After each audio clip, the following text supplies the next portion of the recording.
And then a different way of saying this is that humans are makers of meaning. There are, for reasons we have not fully understood and analyzed yet, some people who are able to find meaning amongst, even in situations of armed conflict, and who are able to do reasonably well, better off than people who feel that all the violence is random and unpredictable, and that it's really and they're unable to make meaning of it. They simply find their world turned upside down. Those latter people are more likely to develop trauma.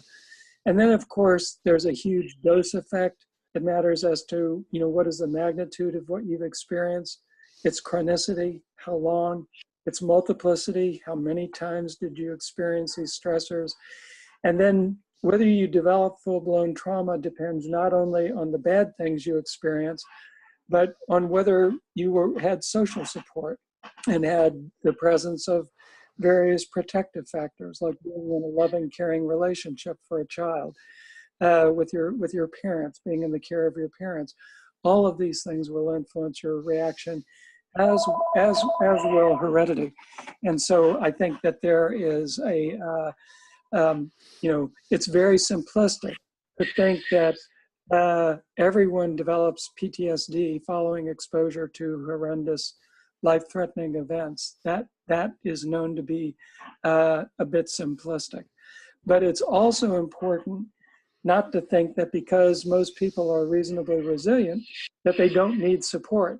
Someone can be pretty resilient, for example, as a parent or as a child, and yet still need livelihood support or support in being able to go to school, help dealing with bullying or teasing or sexual harassment.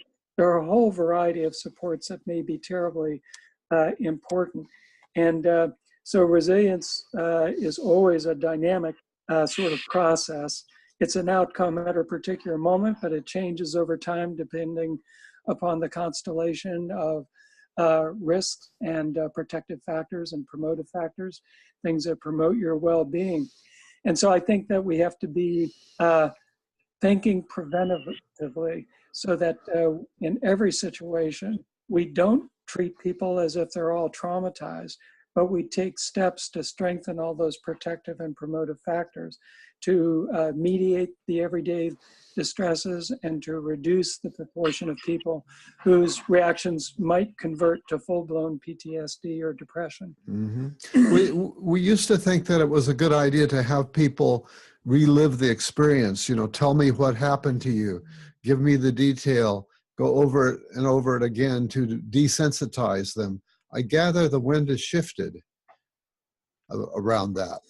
Yeah, I mean, it is still contentious turf, but I would say there's more evidence today than there was even 5 years ago that sometimes it's better not to talk about it and not to express. There's evidence from countries such as Bosnia and northern Uganda that indicate that, and Mozambique, that indicates that people who avoid talking about it in particular cultural contexts where that is the norm actually do better over the longer term